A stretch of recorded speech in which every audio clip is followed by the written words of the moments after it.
నమస్తే అండి, welcome to my channel. నేను మీ వెల్లి చక్రధర్. ఇప్పుడు చాలామందికి అనుకుంటారు, ఒక స్టాక్స్ కొనుక్కొని పెట్టుకుంటే లాంగ్ టర్మ్లో ఎలా ఉంటుంది. సపోజ్ ఒక మంచి స్టాక్స్ లైక్ ర్యాన్ బ్యాక్సీ కానివ్వండి, అలాగే లేకపోతే సిప్లా కానివ్వండి, అలాగే ఐసిఐసిఐ బ్యాంక్, హెచ్డిఎఫ్సి బ్యాంక్, చాలామంది అనుకుంటారు స్టాక్స్ మనం సొంతంగా కొనుక్కొని ఒక లాంగ్ టర్మ్లో పెట్టుకుంటే వాటి వల్ల ప్రయోజనం ఉందా లేదా. ఇప్పుడు చూడండి, ఒక జరిగిన స్టోరీ చెప్తాను. మేము చాలా సెమినార్స్ అటెండ్ అవుతాం, అక్రాస్ ఇండియా అటెండ్ అవుతుంటాం. సో ఒక 6 years 7 years బ్యాక్ నేను ఒక సెమినార్ అటెండ్ అయ్యాను బాంబేలో. సో ఆయన చెప్పిన ఏంటంటే, ఒక సినారియో ఏంటంటే, ఒక చార్ట్ అకౌంటెంట్ ఉన్నారండి. ఆయన చాలా పెద్ద చార్ట్ అకౌంటెంట్. ఆయన బాంబేలో ఆయనకి చాలా మంచి పేరుంది. ఆయన చాలా స్టాక్స్ కొని పెడుతుండేవాళ్ళు. అంటే అప్పట్లో, ఇప్పుడు కాదండి, 70s 1970s 75s అట్లా టైంలో, కొంచెం 80sలో ఆ టైంలో. సో షేర్స్ వచ్చిన ఐపీఓస్ అలా అన్నీ కొని పెడుతుండేవాళ్ళు. పట్టించుకునేవాళ్ళు కాదు. షేర్స్ కొనటం, ఒక బాక్స్లో పెట్టి పడేయడం అంతే తప్ప దాన్ని మళ్ళీ డిమెట్ చేసేది కాదు. సో అట్లా చాలా అక్యుమిలేట్ చేశారు స్టాక్స్ అయినా. సో కొన్నాళ్ళు తర్వాత ఒక 20 years తర్వాత ఆయన వాళ్ళ పిల్లల దగ్గరికి వెళ్ళిపోయారు ఫారిన్ కంట్రీస్కి. మళ్ళీ రిటర్న్ వచ్చిన తర్వాత అసలు ఆ షేర్స్ తీద్దామని చెప్పి మొత్తం అన్నీ తీస్తే, ఉన్న ఫిజికల్గా ఉన్న ఫార్మాట్లో ఉన్న షేర్స్ని తీస్తే అందులో చాలా షేర్స్ అసలు వ్యానిష్ అయిపోయినాయండి. ఆ కంపెనీసే లేవు, ఎగ్జిస్టెన్స్లో లేవు. అలా కొన్ని కంపెనీస్ మాత్రం చాలా వీక్గా ఉన్నాయి. అలా దగ్గర 70-60 స్టాక్స్ కొని పెడితే అందులో పనికొచ్చిన స్టాక్స్ ఎన్ని ఉన్నాయంటే కేవలం 15 మాత్రమే ఉన్నాయి. కాకపోతే ఆ 15 ఉన్న షేర్స్ వాల్యూనే 15 కోట్ల దాకా ఉంది. సో ఆయన కొనిపెడుతూ ఒక స్ట్రాటజీ అంటే కొనటం, వదిలేయటం, మర్చిపోవటం. అలా కనుక చేసినప్పుడు ఏమైందంటే, మనం కొన్న 70-80 స్టాక్స్లో కూడా పనికొచ్చేవి చాలా 15-20 ఉంటాయి. కానీ అట్లాంటి షేర్స్ చాలండి మనకి అత్యధికంగా రిటర్న్స్ అయితే వస్తాయి. కానీ అది అలా పాస్ట్ టైమ్స్లో జరిగింది, కానీ అలా ఫ్యూచర్లో జరుగుతుందంటే డౌటే. అలా జరగదు. సో మనం చేయాల్సింది ఏంటంటే క్వాలిటీ స్టాక్స్ పట్టుకోవాలి. సో అది క్వాలిటీ స్టాక్స్ అనేది నిరంతరం మన పరిశోధన చేస్తూనే ఉండాలి. అలాంటి స్టాక్స్ కొనిపెడుతూనే ఉండాలి. అలా కనుక క్వాలిటీ స్టాక్స్ కనుక పెట్టుకొని ఒక లాంగ్ టర్మ్ 20 yearsలో కనుక వెయిట్ చేస్తే మనకి ఎంత రిటర్న్స్ వస్తుందో చూద్దాం. సో ఇప్పుడు క్వాలిటీ అంటే ఏంటంటే, బెస్ట్ స్టాక్స్ అంటే ఏంటంటే అవి టాప్ నిఫ్టీ 50లోని స్టాక్స్. సో నిఫ్టీ 50లో ఉన్న స్టాక్స్ ఎప్పుడైనా గుర్తుంచుకోండి, best stocks, best quality stocks ఉంటాయి.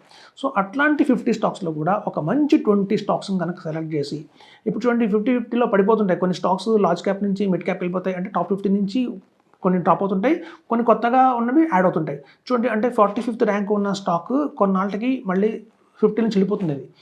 60 పొజిషన్లో ఉన్న స్టాక్ను మళ్ళీ నిఫ్టీ 50లోకి యాడ్ అయ్యే అవకాశం ఉంది, పర్ఫార్మెన్స్ బాగుంది అంటే. సో అట్లా చాలా 50 స్టాక్స్ కూడా మారిపోతుంటాయి. అంటే కొన్ని డ్రాప్ అవుతుంటాయి, కొన్ని వస్తుంటాయి అందులోకి. సో అట్లాంటి నిఫ్టీ 50 స్టాక్స్లో కనుక ఏదన్నా మంచి 20 స్టాక్స్ కనుక తీసి పెట్టుకుంటే, అలాంటి స్టాక్స్లో కనుక మనం ఇన్వెస్ట్మెంట్ చేసి ప్రతి 1 year కనుక ఆ పోర్ట్ఫోలియోని చూసుకొని సరిగ్గా ఉందా లేదా, మళ్ళీ ఏమైనా కొత్త స్టాక్స్ యాడ్ చేయాలా, ఉన్న స్టాక్స్ని తీసేయాలా చూసుకుంటూ వెళ్తేనే మనకి లాంగ్ టర్మ్లో మంచి రిటర్న్స్ వస్తాయండి. అలాంటి క్వాలిటీ స్టాక్స్ని ఇచ్చేది మనకి బ్లూ చిప్ పిఎంఎస్ అంటారు. సో ఇట్లాంటి బ్లూ చిప్ పిఎంఎస్లు ఏం చేస్తాయంటే, ఆ టాప్ 50లో ఉన్న కంపెనీస్లోంచి కూడా మంచి గ్రోత్ ఉన్న కంపెనీస్ని 20 తీసుకుంటారు. సో అట్లాంటి 20 కంపెనీస్ తీసుకొని అందులోనే మీ ఇన్వెస్ట్మెంట్ మొత్తం జరుగుతుంది. సో ఇక్కడ ప్రొఫెషనల్స్ ఉంటారండి, ఫండ్ మేనేజర్స్. వాళ్ళు ఏం చేస్తారంటే, ఎప్పటికప్పుడు ప్రతి సంవత్సరం కూడా ఆ టాప్ 20 కంపెనీస్లో కూడా స్టడీ చేసి అందులో మార్చాలి అంటే కనుక 2-3 కంపెనీలు మార్చుకుంటారు వాళ్ళు. అట్లా కనుక మనం దీర్ఘకాలంగా ఒక 20 years కనుక దాన్ని వదిలేస్తే 20 crores దాకా కూడా తెచ్చుకోవచ్చండి మనం. సో అంత వర్త్ ఉంటాయి ఈ లాంగ్ టర్మ్లో కనుక షేర్స్ కొనుక్కొని పెట్టుకుంటే. అది ఇండివిజువల్గా మనం చేయలేమండి, ఎందుకంటే వాటి ఫండమెంటల్ అనాలిసిస్ కావాలన్నా మన వల్ల కాదు.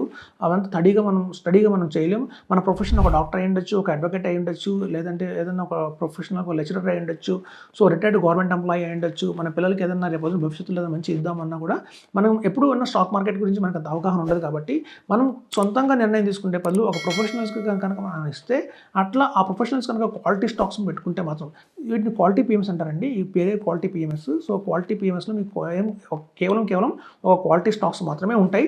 ఎప్పటికీ క్వాలిటీ స్టాక్సే ఉంటాయి. ఎందుకంటే ఏదైనా క్వాలిటీ లేదంటే ఆ స్టాక్ని రీప్లేస్ చేసి వేరే స్టాక్ని పట్టుకొస్తారు వాళ్ళు. సో అట్లా కనుక మీరు గణనీయంగా ఒక 20 years కనుక మెయింటైన్ చేస్తే ఆ పోర్ట్ఫోలియోని మీకు ఖచ్చితంగా 20 crores అనేది వస్తుంది. సో మన పిల్లలకి ఒక మంచి భవిష్యత్తు ఇచ్చిన వాళ్ళు మొత్తం చెప్తున్నాను. సో పిఎంఎస్లో కూడా మనం క్వాలిటీ స్టాక్స్ ఉన్న పిఎంఎస్ తీసుకోండి, మీకు రిస్క్ కూడా ఉండదు. చూడండి, గత మార్కెట్ మనం చూస్తే ఒక లాస్ట్ 6 monthsగా బాగా పడుతూ వచ్చింది.